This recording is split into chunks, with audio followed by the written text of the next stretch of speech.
கர்த்தருடைய பரிசுத்த நாமத்திற்கு மகிமை உண்டாவதாக. ஏசாயா தீர்க்கதரிசியின் புத்தகம் 60வது அதிகாரம் 1வது வசனம். எழும்பி பிரகாசி, உன் ஒளி வந்தது, கர்த்தருடைய மகிமை உன்மேல் உதித்தது. இதோ இருள் பூமியையும் காரிருள் ஜனங்களையும் மூடும், ஆனாலும் உன்மேல் கர்த்தர் உதிப்பார், அவருடைய மகிமை உன்மேல் காணப்படும்.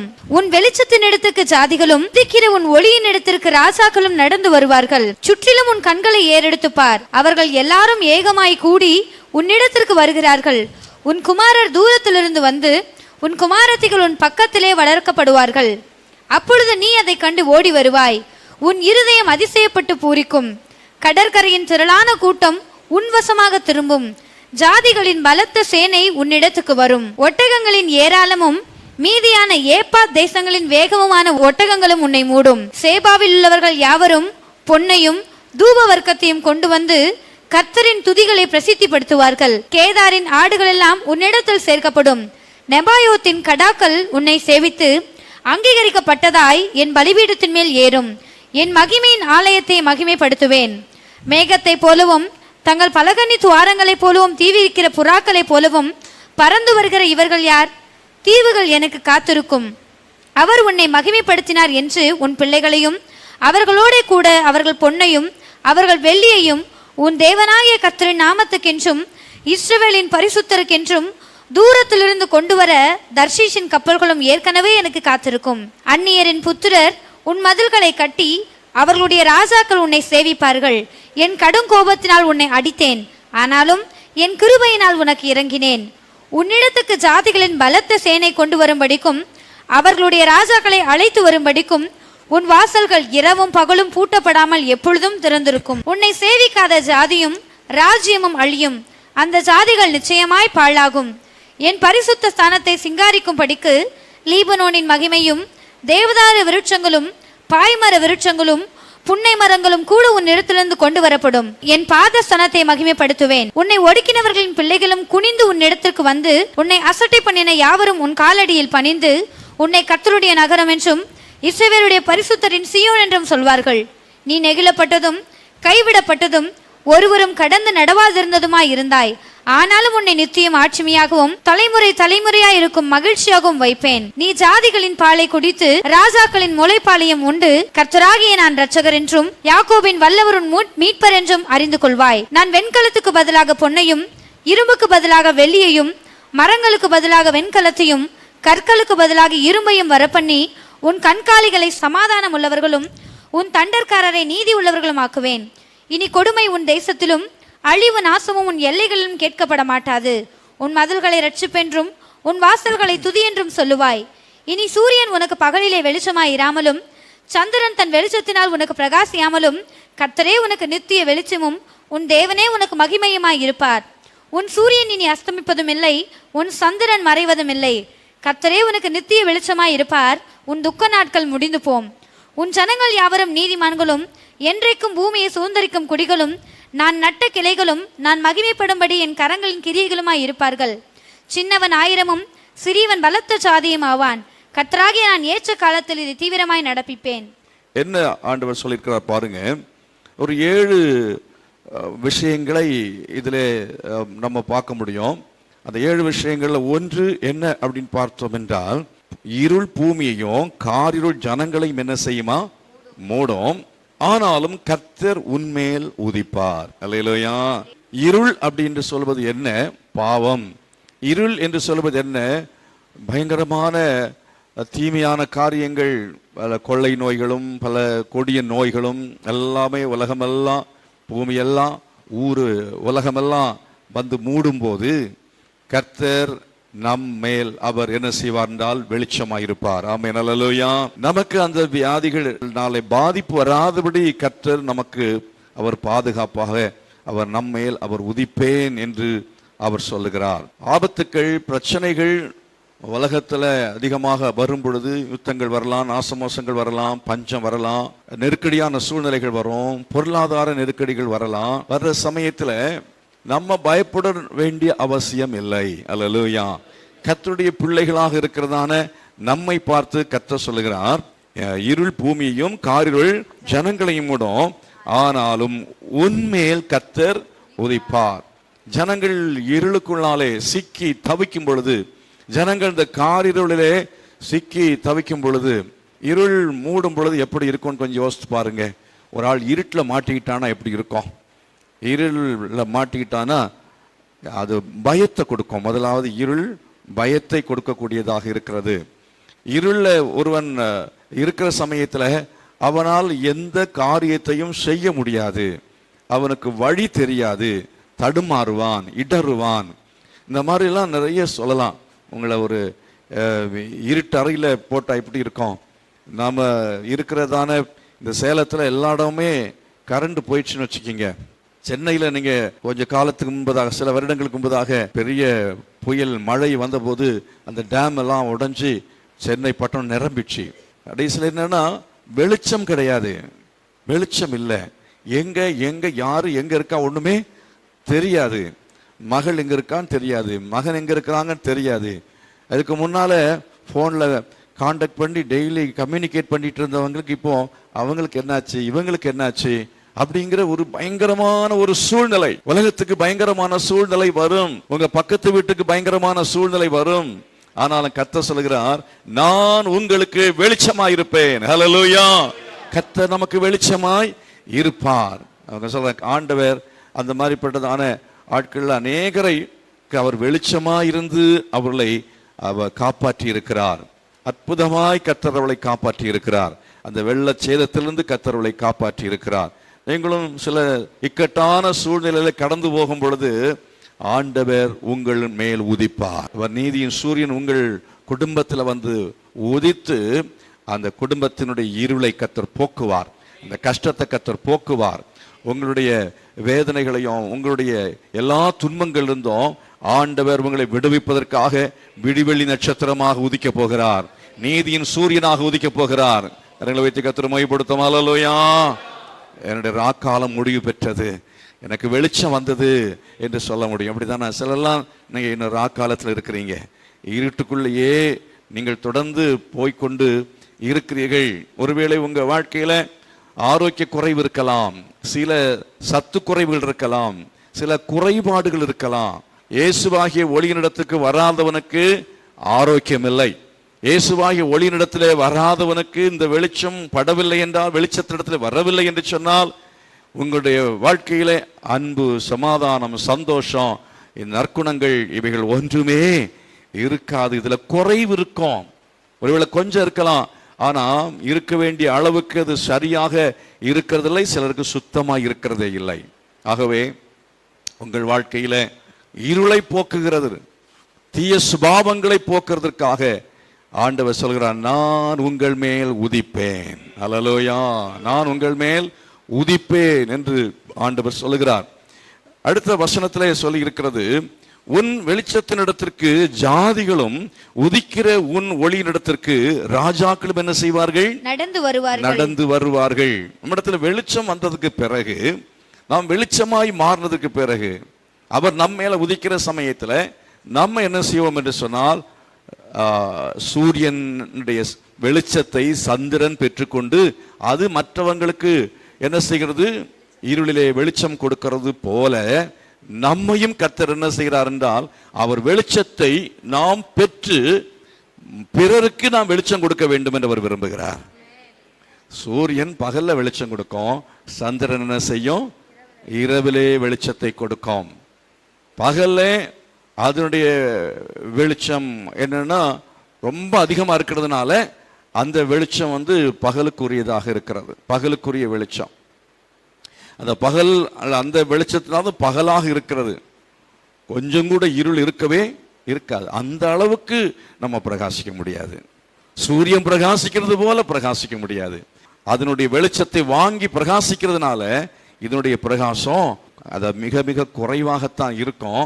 ஆனாலும் இது இரவுக்கு அவசியம், இது இரவுக்கு அவசியமானது. சூரியன் எப்படி அவசியமோ அப்படி சந்திரனும் அவசியம்.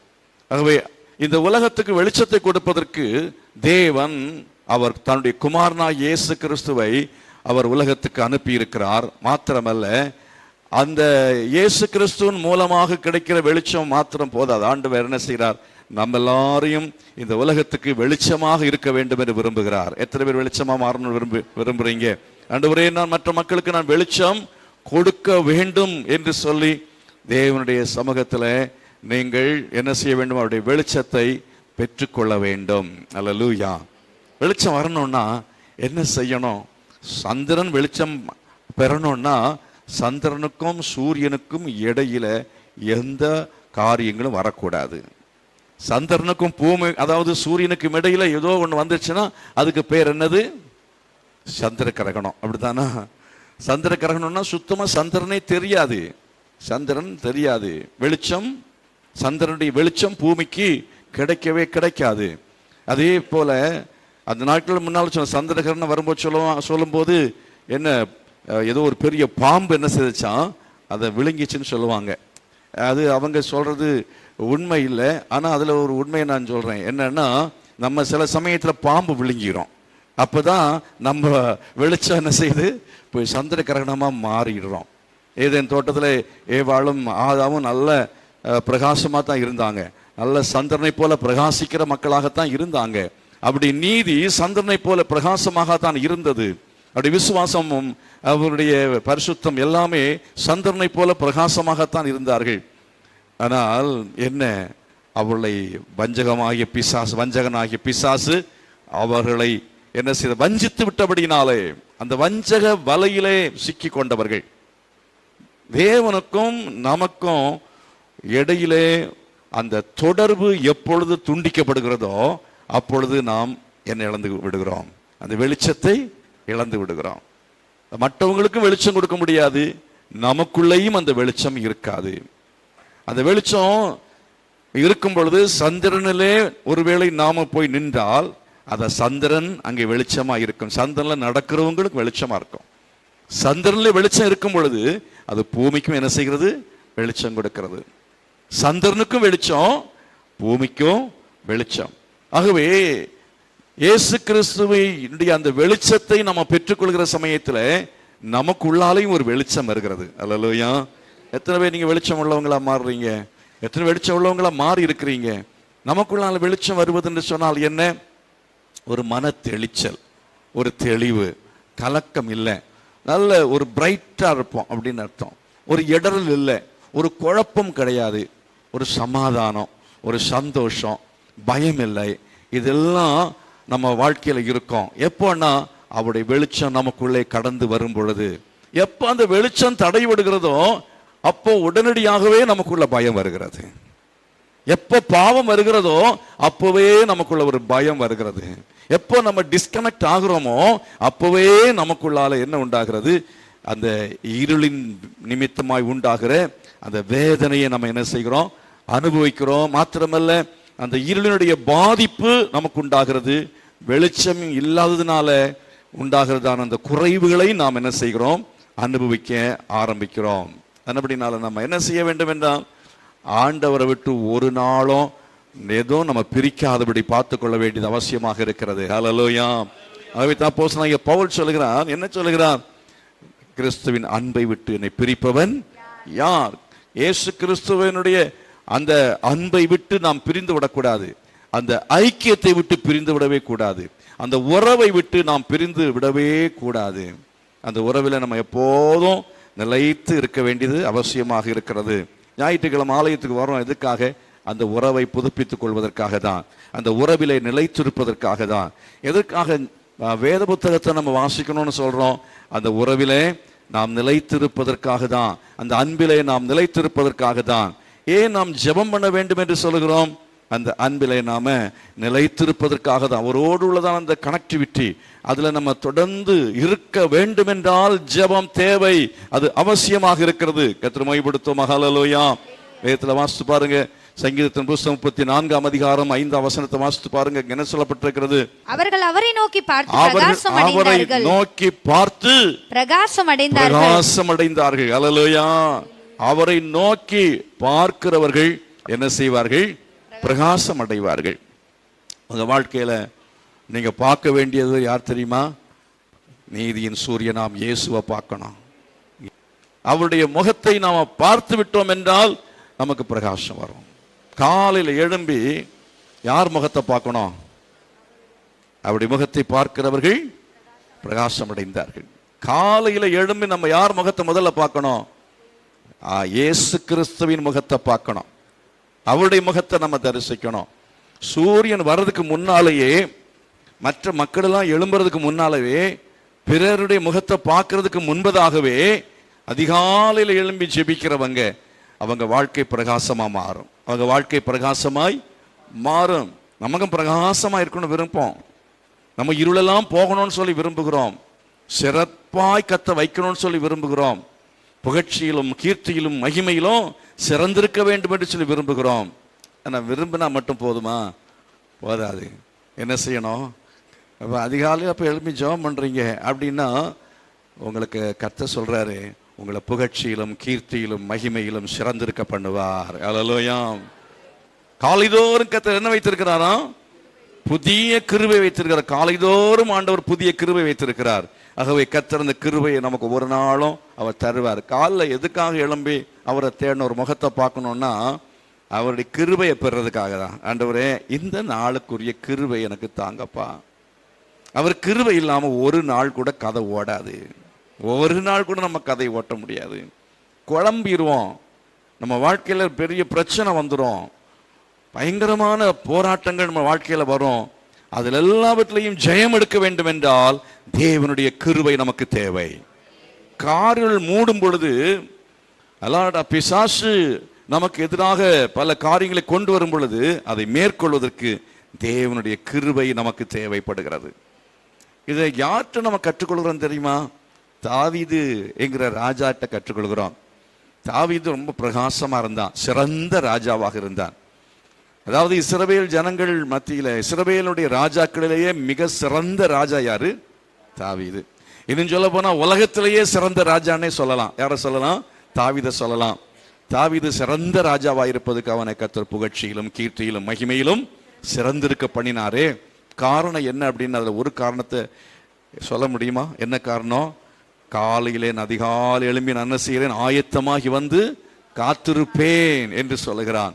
நம்ம ராஜாவா மாறணும்னு விரும்புகிறோம், தாவீதை போல மாறணும்னு விரும்புகிறோம். ஆனால் மாற முடியலை. அப்படித்தானா? ஏன்னா எழும்புறதுக்கு முடியலை. எழும்புறதுக்கு அதனால தான் இங்கே இந்த எஸ்ஐயா தீர்க்கதரிசியின் புஸ்தகத்தில் 60ஆம் அதிகாரத்தில் என்ன செய்ய? எழும்பி என்ன செய்? பிரகாசி. முதல்ல எங்கேருந்து எழும்பணும்? பெட்ரூம்லேருந்து எழும்பணும். அல்லையா? படுக்கையில் என்ன செய்யணும்? எழும்பணும். அதுலேருந்து எழும்பிட்டோம்னாலே நமக்கு பிரகாசம் வந்துடும். அதுலேருந்து எழும்பினாலே பிரகாசம் என்ன செய்யும்? வரும். காலைதோறும் அதிகாலையில் எழும்புகிற ஒரு ஆளா மாறணும்னு சொன்னாலே நமக்கு நிச்சயமாக என்ன வரும்? பிரகாசம் வரும் என்பதில் சந்தேகமே இல்லை. உன் வெளிச்சத்தினிடத்துக்கு ஜாதிகளும் உதிக்கிற உன் ஒளியினிடத்துக்கு ராஜாக்களும் என்ன செய்வார்கள்? நடந்து வருவார்கள். அப்படின்னா உங்க பார்க்க வர்ற ஆட்கள் எப்படிப்பட்டதான சிறப்பை கர்த்தர் தருவார் அப்படின்னு சொல்லப்பட்டிருக்கிறது. இப்போ உங்க வீட்டுக்கு வர்றவங்க யாரு? உங்களை பார்க்க வர்றவங்க யாரு? யாரெல்லாம் உங்களுக்கு போன் பண்றாங்க? சிறந்த ஆட்கள், சிறப்பானவர்கள் உங்களை தேடி வருவார்கள். அல்லேலூயா. சிறப்பானவருடைய கான்டாக்ட் கர்த்தர், தொடர்புகளை கர்த்தர் தருவார். சிறந்தவருடைய தொடர்புகளை கர்த்தர் என்ன செய்வார்? தருவார். ஆண்டவர் என்ன செய்வார் என்று சொன்னால் அவர் தன்னுடைய ஊழியக்காரர்களை உங்கள் வீட்டுக்கு அனுப்புவார். கர்த்தர் தன்னுடைய ஊழியக்காரர்களை, சிறந்த ஊழியக்காரங்களை கர்த்தர் உங்கள் வீட்டுக்கு என்ன செய்வார்? அனுப்புவார். சிறந்த ஊழியக்காரர்கள் என்ன செய்வாங்க? நம்முடைய சபைக்கு வருவாங்க, இந்த சேலத்துக்கு வருவாங்க. வெளிச்சம் வீசுகிற சமயத்தில், வெளிச்சம் வீசுகிற இடத்துல பெரிய பெரிய ஆட்கள்லாம் கடந்து வருவாங்க. கர்த்தர் மகிமைப்படுத்தும். ஹல்லேலூயா. இதுல ரெண்டாவது விஷயத்தை நீங்க எடுத்துக்கிட்டீங்கன்னா 14வது வசனத்தை சொல்லி இருக்கிறது, உன்னை கர்த்தருடைய நகரம் என்றும் இஸ்ரவேலுடைய பரிசுத்தரின் சீயோன் என்று சொல்லுவார்கள். கர்த்தர் நமக்குள்ளே அவர் தங்கி இருக்கிறார், வாசம் பண்ணுகிறார். அல்லனா தேவனுடைய பிரசன்னம் நிறைந்த மக்களாக நாம் மாறுவோம். தேவனுடைய பிரசன்னம் உள்ள மக்கள் சிறந்தவர்கள். கிறிஸ்தவங்களுடைய சிறப்பு என்ன? உங்களுடைய சிறப்பு என்ன? எவ்வளவு படிச்சிருக்கீங்கிறது கிடையாது. உங்க வீட்டில் எவ்வளவு பணம் இருக்கிறதுங்கிறது சிறப்பு கிடையாது. எவ்வளவு நகை போட்டிருக்கீங்கிறது உங்களுக்கு சிறப்பு கிடையவே கிடையாது. நீங்க எவ்வளவு அழகாக இருக்கிறீங்க என்கிறது சிறப்பு கிடையவே கிடையாது. என்ன சிறப்பு தெரியுமா? நீங்கள் அவருடைய வாசஸ்தலமாக மாற வேண்டும். அவருடைய வாசஸ்தலம். கர்த்தர் உங்கள் வீட்டில் வாசம் பண்ணுகிறாரா? உங்க வீடு அது பரிசுத்த நகரம். ஹல்லேலூயா. பரிசுத்த நகரமாக இருக்கிறதா கொஞ்சம் யோசனை பண்ணி பாருங்க. பரிசுத்த நகரம் என்று சொல்லும் பொழுது தீட்டுள்ள ஒன்றும் அதிலே இருப்பதில்லை. உங்க வீடு பரிசுத்த நகரமா இருக்க வேண்டும். கர்த்தர் உலாவுகிற இடமாக இருக்க வேண்டும். தேவன் அசைவாடுகிற ஒரு குடும்பமாக இருக்க வேண்டும். நீங்கள் தேவனுடைய பிரசன்னத்தை என்ன செய்ய வேணும்? உணரணும். தேவன் உங்களுக்குள்ளே வாசமா இருக்கிறார் அப்படின்னு நீங்க உறுதியா சொல்ல முடியுமா? கர்த்தர்ல வாசமா இருக்கிறாரு, எனக்குள்ளாலே அவர் தங்கி இருக்கிறார் அப்படிங்கிற ஒரு உறுதி உள்ள மக்களாக இருக்கிறீங்களா? எத்தனை பேர் இருக்கிறீங்க? கர்த்தர் அந்த மாதிரி பட்டவங்களுக்கு சொல்லுகிறார், நீங்கள் சிறப்பானவர்கள். யாருக்குள்ளெல்லாம் யாரோடெல்லாம் யாருடைய வீட்டில எல்லாம் தேவ பிரசன்னம் இருக்கிறதோ அவர்கள் சிறப்பானவர்கள். என்ன சிறப்பு? பேய் பிசாசு அந்த வீட்டுக்குள்ள வராது. அல்லேலூயா. ஏன் உண்மையான கிறிஸ்தவங்க வீட்டில் பேய் பிசாசு வர்றதில்லை? அதாவது பேய் பிசாசு எத்தனை பேர் பார்த்துருக்கீங்க? பேய் பிசாசை நீங்கள் ஒருவேளை பார்த்துருக்காட்டாலும் அதனுடைய தாக்குதல்களை என்ன செஞ்சுருப்பீங்க? அனுபவிச்சிருப்பீங்க. அதனுடைய தாக்கம் உங்களுக்குள்ளால் இருக்கும். சிலருக்கு பேய் பிசாசு உங்களுக்குள்ளால வந்து உங்களை பிடிச்சி ஆடுற மாதிரி ஒன்றும் இல்லை, அந்த மாதிரி ஒன்றும் இல்லை. ஆனால் அவருடைய தாக்கங்கள் இருக்கிறது, அவருடைய தாக்குதல் இருக்கிறது. அவருடைய வேடனுடைய கண்ணிக்கும் பாழாக்கும் கொள்ளை நோக்கி என்ன செய்வார்? தப்பு வைப்பார். சில டைமில் அந்த வியாதி என்னன்னு தெரியாது. டாக்டர்கிட்ட போய் கேட்டால் நல்லா தான் இருக்கிறேன்னு சொல்லுவாங்க. ஆனால் வியாதி அடிக்கடி வீட்டில் வியாதி. சில வீடுகளில் பார்த்தா அடிக்கடி வியாதி. சில வீட்டில் பார்த்தா திடீர்னு சண்டை வந்துடுது. நல்லா தான் இருப்பாங்க, டேபிளில் போய் சாப்பிட்றதுக்கு உட்காருவார் புருஷன், ஒன்று சண்டை வந்துடும். அப்புறம் சாப்பாட்டை விட்டு எழும்பி போயிடுவார். இங்கே நடக்குதா இல்லையா? சில வீட்டில் அது நடக்கிறது. தேவ பிரசன்னம் உங்கள் வீட்டில் இல்லை. ஆகவே தேவனுடைய சமாதானம் உங்களுடைய வீட்டில் இல்லை. பிள்ளைங்க நல்லா இருப்பாங்க, நல்லா இருக்கிற மாதிரி இருப்பாங்க, திடீர்னு பார்த்தா மோசமான ஆட்களை மாறிடுவாங்க. என்னடா உனக்கு பேய் பிடிச்சி போச்சா? நாலு காலில் நல்லா தான் இருந்த, இப்போ சாயங்காலம் என்ன இப்படி நீ பேயாட்டம் போடுறியே அப்படின்னு சொல்லி அப்பா கேட்பார். ஏன்னா திடீர்னு அவனுக்குள்ளால பிசாசு என்ன செய்யும்?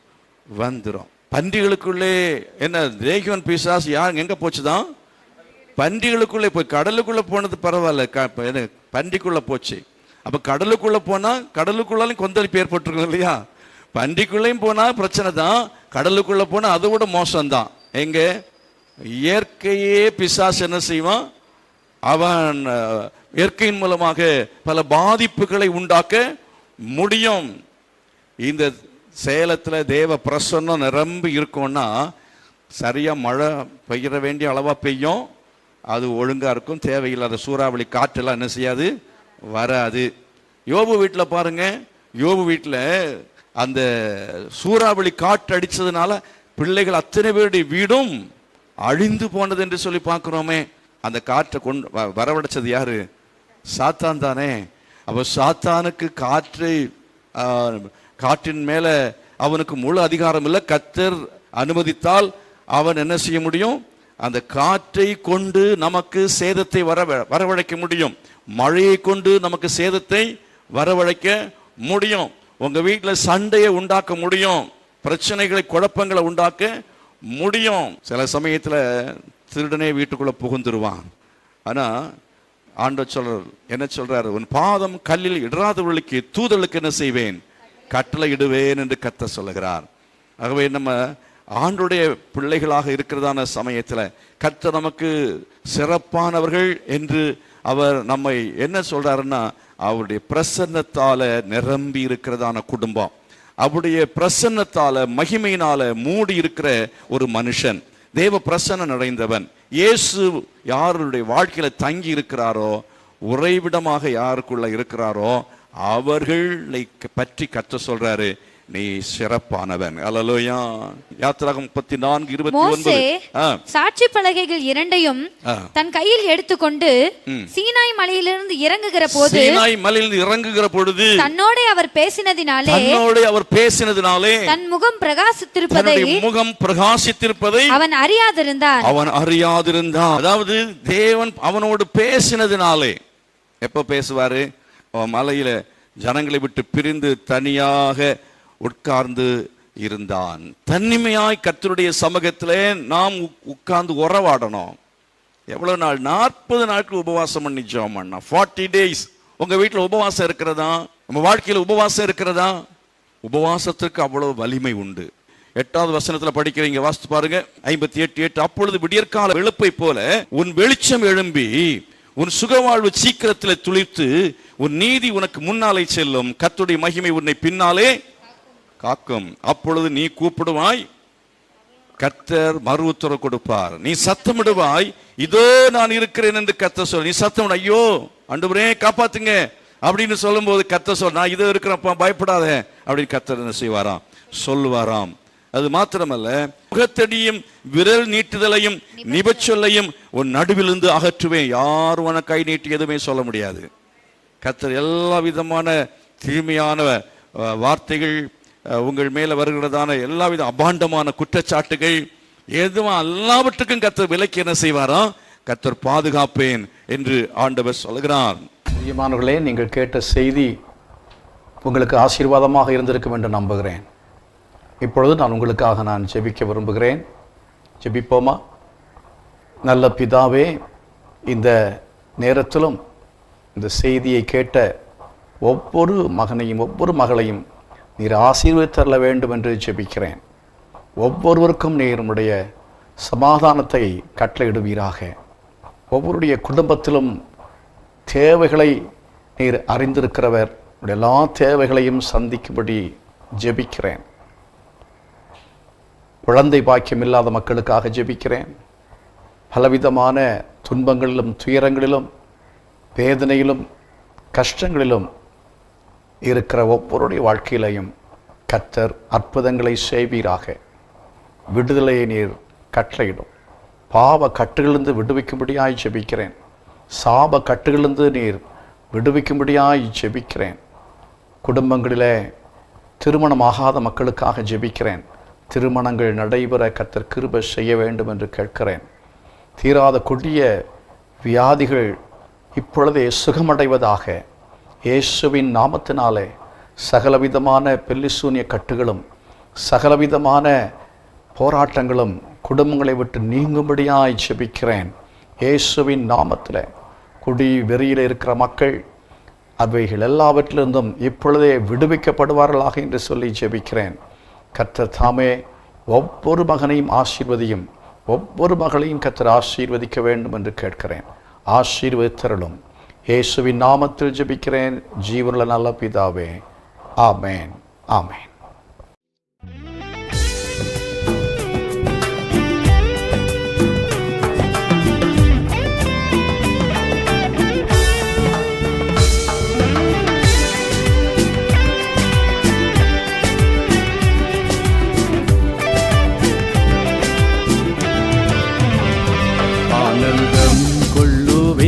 அன்பர் இயேசுவிலே எந்தன் பாவங்கள் போக்கியதா.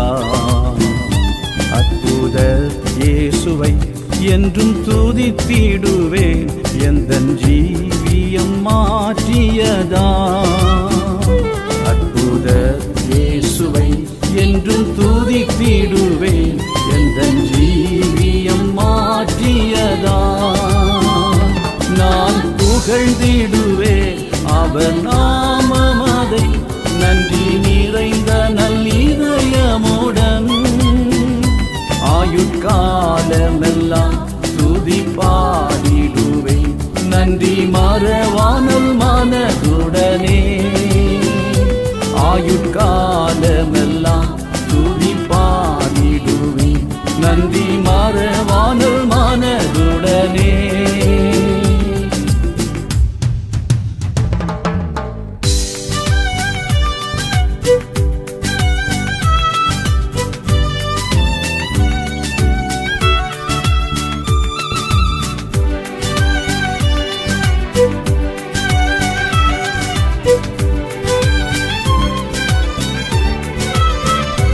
இத்தனை அற்புத நன்மைகள்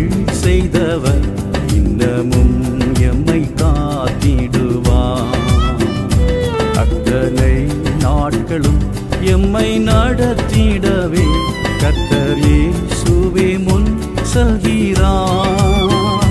அத்தனை நாட்களும் எம்மை நடத்திடவே கர்த்தர் இயேசுவே முன் செல்கிறார்.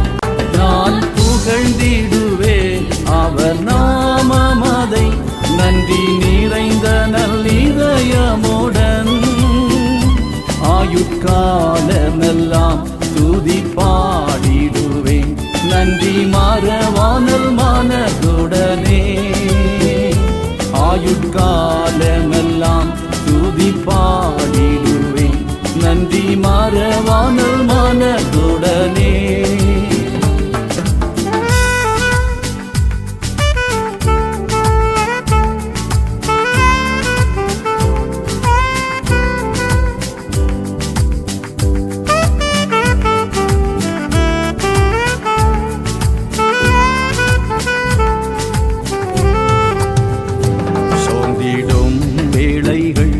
எம்மை தேற்றிடவே இந்தவர் தேவ ஆவியம்மில் நேர்ந்திடும் துன்ப துயரமாம் வேளைகளில் நேசர் கிருபைகள் அளித்திடுவார்.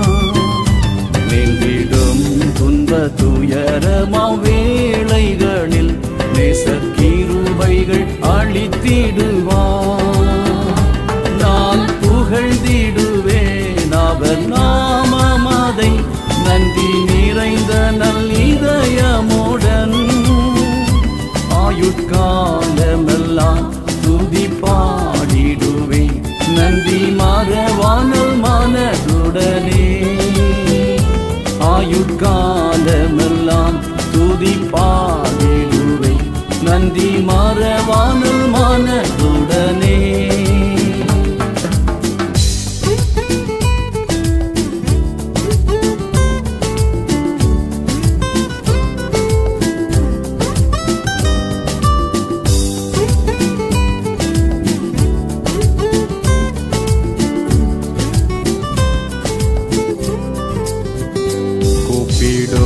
வேளைகள் நேசக்கொடி அசைத்தே வேகமாய் வந்தே பதிலளித்தார்.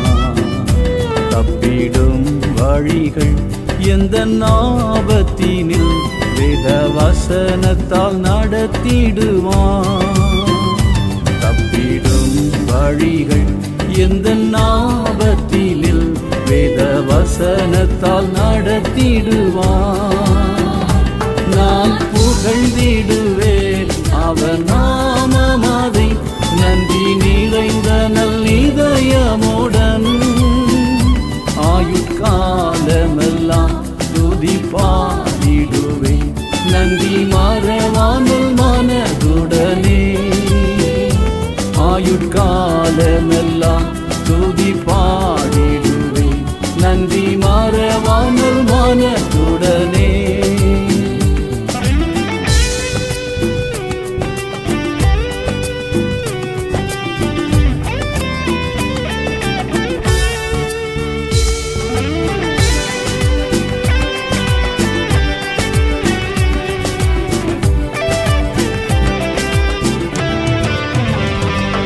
பல சோதனை எம்மை சூழ்ந்திட்டதால் நற்பலன் வாழ்வில் பரிசுத்தமே. சீயோனை எமக்காய் கட்டி வெளிப்படுவார் சேர்வேன் தரிசிக்க தூய முகம். சீயோனை எமக்காய் கட்டி வெளிப்படுவார் சேர்வேன் தரிசிக்க தூய முகம். நான் புகழ்ந்திடுவேன் அவர் நாமமதை நன்றி நிறைந்த நல்லிதயமுடன். ஆயுட்காலமெல்லாம் துதி பாடிடுவேன் நன்றி மறவாமல் மனதுடனே. ஆயுட்காலமெல்லாம் துதி பாடிடுவேன் நன்றி